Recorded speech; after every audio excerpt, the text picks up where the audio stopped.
Tes tes tes. Oke. Assalamualaikum warahmatullahi wabarakatuh.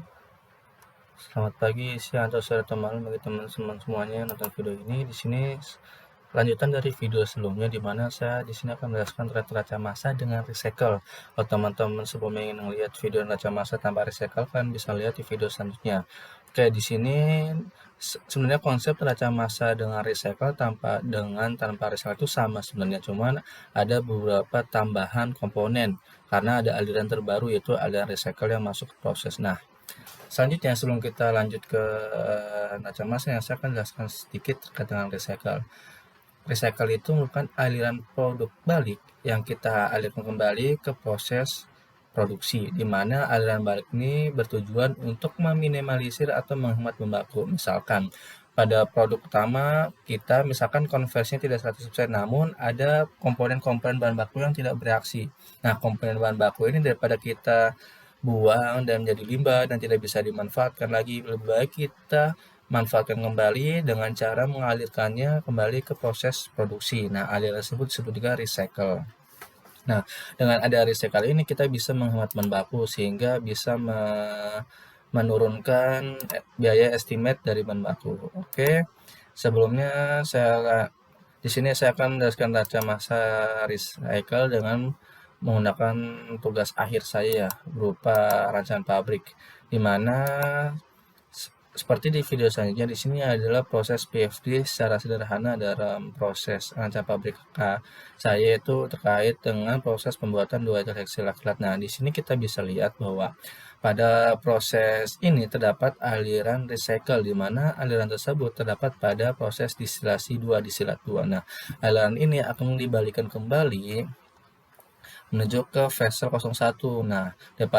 Nanti vessel 101 ini nanti akan dicampur dengan bahan baku si etil heksil 2 etil heksanol, sehingga nanti proses neraca massa di alat utama ini tidak akan berpengaruh.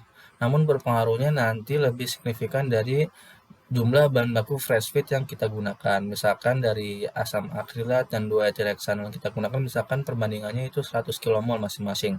Dengan ada recycle, nanti kan berarti ada bahan baku tambahan ya dari aliran produk. Nanti fresh feed yang kita semula kita gunakan itu 100, nanti akan berkurang karena ada tambahan dari si recycle. Jadi fresh feed yang kita butuhkan itu hanya sebesar 70 saja masing-masing. Jadi kita bisa menghemat 30 kmol per hour bahan baku sehingga bisa menurunkan biaya cost produksi. Nah, lanjut kita langsung masuk ke neraca massanya. Nah, seperti sebelumnya, perhitungan neraca massa recycle dengan recycle itu sama saja, cuman berbeda di awalnya saja. Nah, kita langsung masukkan di sini kan kita langsung masuk ke vessel. Nah, vessel ini merupakan pencampuran aliran recycle dengan aliran bahan baku etil heksanol. Nah, di mana aliran 16 itu ada recycle dan aliran 1 adalah 2 etil heksanol.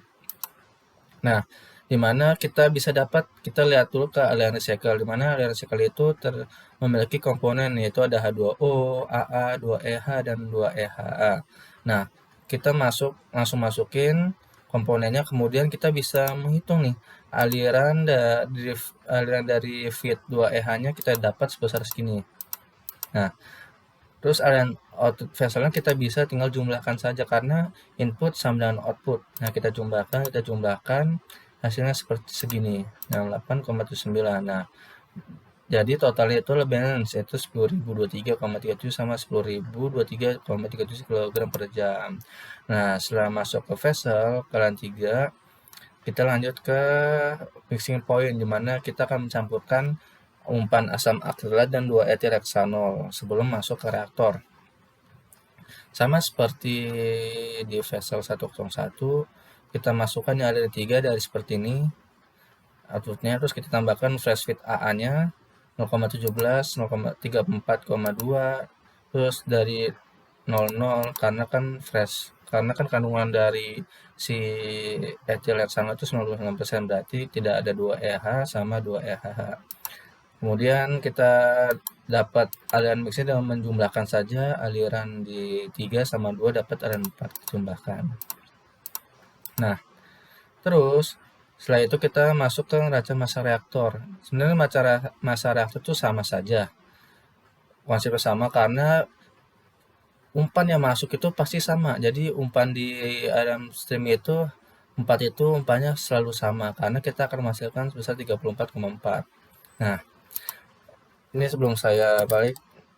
Jadi asumsikan misalkan reaksinya sama yang mula-mula reaksi dan sisa-sisa ini misalkan yang recycle. Kalau tanpa recycle itu 4845 bukan, ya, cek dulu ya, benar 4845. Nanti komponennya itu berarti akan jadi lebih banyak karena ada komponen H2O sama komponen produk yang masuk ke recycle. Nah, kita bisa lihat di reaktor kan yang bereaksi cuma asam akrilat dengan 2-tireoksanol, sedangkan komponen H2O dan A2 etilheksilakrilat itu tidak akan bereaksi sehingga dia akan sebagai produk inert saja. Jadi nanti dia akan ikut aliran tapi tidak bereaksi.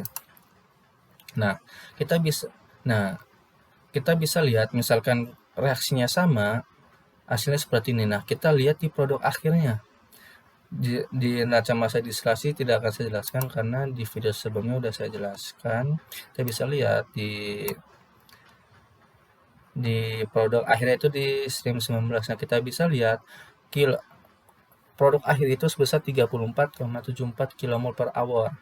Sedangkan produk yang kita inginkan itu kapasitas itu sebesar 50.000 kiloton per tahun, atau kalau kita kilomolkan berarti 34,4 kilomol per hour. Nah, apa ini bisa beda sih? Karena kita tracing terlebih dahulu. Nah, kita lihat di aliran recycle. Nah, di aliran recycle kita lihat bahwa di sini ada komponen EHA, ada komponen produk yang ikut di recycle. Nih, komponen produk ini akan mempengaruhi dari produk utama kita. Jadi produk akhir kita lebih dari 50.000 ton per hour. Karena apa? Karena ada komponen produk ini nih 0,34. Nah, di makanya di makanya kan misalkan kita pengennya keluar 34,4, sedangkan di aliran inputnya kita udah ada nih produknya nih 2 ikut. Jadi total itu akan lebih jadi 34,74. Nah, kelebihan ini berarti kan ini melebihi dari batas kapasitas produksi yang kita inginkan. Makanya makanya aliran produk 2 di recycle itu mempengaruhi dari kapasitas produksi. Nah, solusinya gimana? Solusinya kita bisa menggunakan Goldseek. Nah, Goldseeknya seperti biasa di video sebelumnya kita pakai data masuk ke what if analysis Goldseek. Nah, jadi yang kita ingin set yaitu si produk akhirnya. Nah, kita set 34,41. Nah, yang kita ubah apa sih? Yang kita ubah itu reaksinya. Kita ubah reaksinya. Nah, nanti akan berubah. Nah, akan berubah sedikit. Nah, totalnya itu akan 34,4. Berarti produk akhir kita itu sudah sesuai nih dengan kapasitas kita 50.000 ton per hour. Nah, dengan kita mengurangi kapasitas tadi kan dari 34,74 menjadi 34,4, berarti reaksi yang terjadi pada proses reaktor itu juga akan berkurang karena ibaratkan kita ingin menghasilkan 100 produk A 100. Nah, sedangkan di inputannya itu udah ada produknya sebesar 10. Nah, biar produk akhir tetap 100 berarti kan reaksinya itu harus dikurangi, yaitu bukan 100 tapi 90. Jadi biar neraca inputnya sama nih, inputnya ada 10 tambah reaksi 90, outputnya 100. Makanya mula-mula di reaktor ini akan berkurang reaksinya. Karena apa? Karena ada produk EHA yang masuk ke reaktor sehingga kita pengen output reaktor itu 34,4. Biar ini 34,4 berarti si reaksi yang ada di reaktor itu harus diturunin molnya supaya output yang kita inginkan itu sesuai. Nah, Oke, mungkin itu ya terkait video neraca massa dari overall hampir sama sebenarnya dari neraca massa dengan recycle tanpa recycle, cuman ada perubahan tadi di proses mula-mula fresh feed-nya.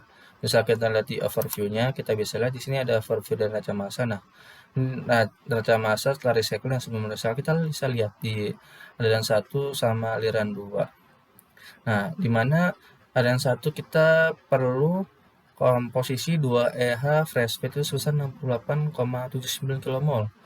Sedangkan kalau kita di recycle kita hanya butuh 34,3 kmol saja. Terus kalau di asam akrilat kita sebelum di recycle kita perlunya 48,45. Sedangkan kalau sesudah di recycle kita hanya perlu 34,2 kmol per hour. Jadi dengan menggunakan recycle kita bisa menghemat fresh feed atau bahan baku yang kita gunakan di awal proses sehingga bisa menurunkan atau menekan kos biaya dari bahan baku yang kita gunakan sehingga produk pabrik kita bisa lebih untung. Oke, mungkin demikian penjelasan dari saya. Mungkin selanjutnya saya akan menjelaskan terkait neraca energi ya. Dan neraca energi di video selanjutnya. Assalamualaikum warahmatullahi wabarakatuh.